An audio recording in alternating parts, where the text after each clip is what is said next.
A viral clip after she made a foul play. Griner appears to ever catch a moment so explosive that it blew up all your assumptions? What do you do when a superstar slip of the tongue blows up around the world on Instagram and challenges us to rethink the rules of competition?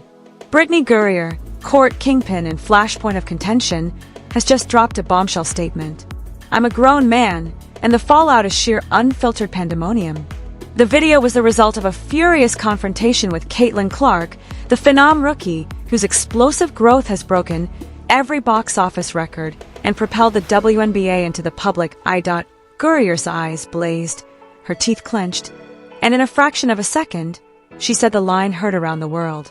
The phrase echoed around X and Instagram, sparking a whirlwind of lip readers, detectives, algorithmic sleights of hand, and righteous indignation concerning gender, justice, and what it is to compete. This is not a locker room joke or playground argument.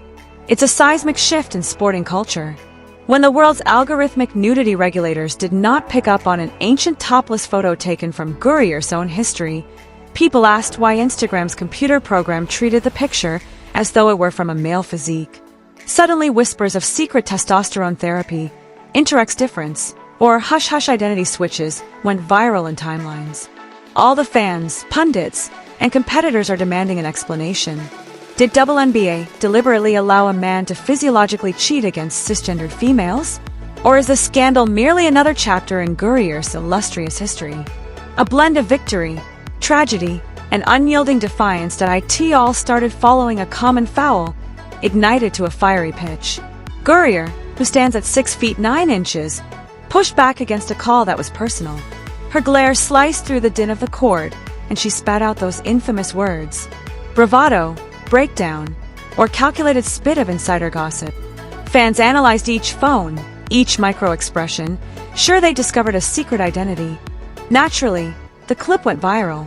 Memes were created, podcasts dedicated entire shows, and late-night hosts honed their jokes.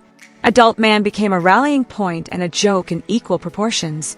Some were hailing her courage, others calling her a cheater, but no one could pretend it didn't exist. Behind the show is a complicated intertwining of biological knowledge and social policy. Athletic physiques come along a continuum. Some Interx features raise testosterone levels. Some obscure the boundaries of muscle distribution. Transgender players can also receive hormone therapy to match their body and league policy. But no public document indicates that Griner did so, and her history has been erased of any formal mention of medical transition. And her resurrected Instagram story. In that 2-year-old video, Griner's chest is bare, and censored for a whopping 106 weeks. Instagram's AI trained to cover up female nudity did nothing. Why? The algorithm detected a male frame. That glitch is not anecdotal. It's a red flag waving over a desperate industry trying to reconcile inclusion and competitive parity. The WNBA rulebook requires hormone levels for transgender competition, but says nothing about Interx states. If a natural level of an athlete breaks the threshold, the league can insist on medical correction or deny clearance. But no investigation has been forthcoming. The silence is deafening. Owners, sponsors, and players insist on clarity. What if Griner had been born biologically male and assigned female? That's one incendiary theory that a second hypothesizes an Interx condition that enhanced her muscle mass and bone density. A third envisions a secret transition with testosterone treatment kept hidden from fans and league authorities. Each scenario shatters comfortable assumptions and poses pressing questions about integrity and trust. Women's sports integrity depends on an even playing field.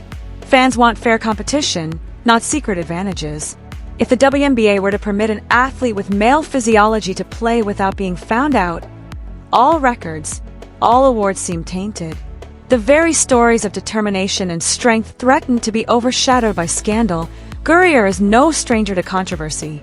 Her arrest in Russia, the prisoner swap that released her, the raucous readjustment to life in America, all kindled fierce sympathy and bitter criticism. She emerged as both hero and villain. Voices across social media demand answers. Some call for a full forensic audit, hormone tests, genetic screenings, and transparent reporting. Others fear a witch hunt, warning that probing an athlete's body violates privacy and invites discrimination. It's a flashpoint between fairness and respect. Meanwhile, Caitlin Clark's meteoric impact intensifies the debate. Ticket rates for Indiana Fever games doubled, then halved when she sat out injured. Clark's presence made empty arenas buzz with activity. Gurrier's grumble about crowd noise now sounds a whiny complaint, as if she begrudges the very same fans who raised her sport to a new level. Patrick Bet-David, used to competitive commentary, ripped into Gurrier on his show. He capered between vicious humor and scorching rebuke, reminding the audience that Gurrier was once held captive overseas as an arms dealer went free in her stead. Now released and faded, she was complaining about fan excess. The irony bit deep, each anecdote added to the spectacle. Gurrier's laptop observation asserting, "You could once get work done courtside," became emblematic of a league devoid of expectation. That era belonged to shadow games and ghost arenas. Clark's arrival destroyed that peaceful status quo, sparking ratings, merchant transactions, and international headlines. But Gurrier would not accept the limelight she helped create. The racial subtext provides another depth. Gurrier's implication of mild racism from white supporters at Clark games said so much about anger. For decades, Black WNBA legends ruled the league, but rarely demanded mainstream media love. Clark's popularity threw that equation into question, revealing long-simmering complaints regarding attention and race. Anger is not new in sports. Michael Jordan had to endure it when the Pistons issued regulations to stifle his dominance. Serena Williams endured it for years. Rivalries sound loudest when there is greatness. Clark's excellence makes her a target, but Gurrier's lapse reveals something more fundamental. A participator conflicted about pride in her body and the rules that control it. In the NBA, NFL, and MLB, angry fans are the norm.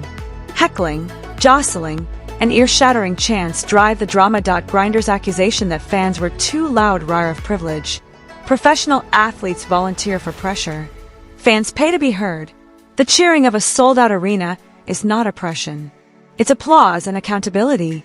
So, where does the WNBA come in? The league's administration has to balance privacy rights and competitive integrity. They can require all athletes to undergo hormone tests, but that involves invasion of privacy and public upset. Or they might pursue a focused investigation into Gurrier's eligibility, comforting doubters at the expense of athlete confidence that a growing scandal has the potential to sully each union, each TV contract. Media leaders view the tension as both a ratings windfall and a gamble. No one has any idea how the soap opera will affect next year's television contracts. Players themselves occupy a powder keg. Some call for complete openness. If Gurrier had a secret advantage, all his teammates should be told. They dreads reputational harm through association. Others come to the defense of Gurrier's privacy on grounds that policing bodies encroaches into intrusive territory. The public opinion court is also tempestuous. Fans align themselves.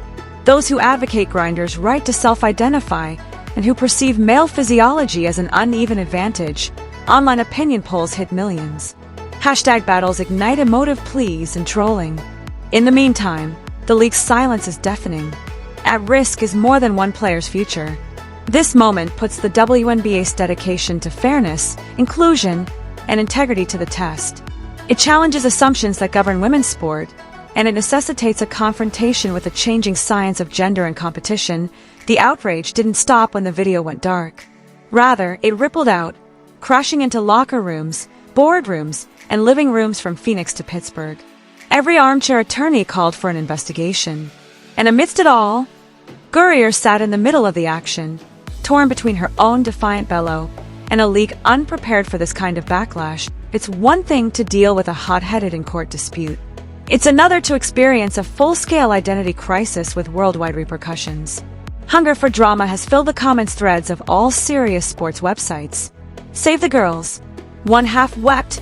Save the truth, cried the other. The name grown man was used as a badge of either betrayal or bravado, depending on the spin.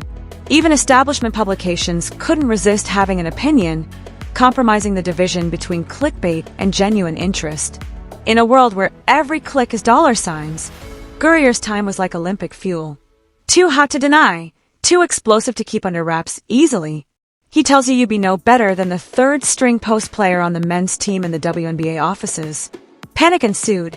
Executives jostled legal memos, wrote up press releases, and scheduled emergency strategy sessions. They knew this wasn't rumor mill territory. They had a legit crisis on their hands about gender verification. The league's legacy of forward-thinking policies suddenly became a liability. How do you fight for inclusion without tilting the playing field? The question sat at the center of every administrator's conscience because the response would define the league's identity for decades to come. Sponsors, meanwhile, witnessed the upheaval with hawk-like intensity. Some delayed their ad placements, not wanting to be stained by scandal. Others saw gold. Nothing generates eyeballs like a controversy that gets to the center of gender politics. A few gutsy brands actually wrote up social media messages ready to unleash if the investigation exonerated Griner, vowing to take a stand against unfairness and invasion of privacy. Those campaign mock-ups didn't go anywhere, but they indicated how brand managers now occupy the same table as team owners. Within the player bubble, teammates mobilized and winced. Some claimed they'd never had a clue. Griner's physical structure was simply her physical structure.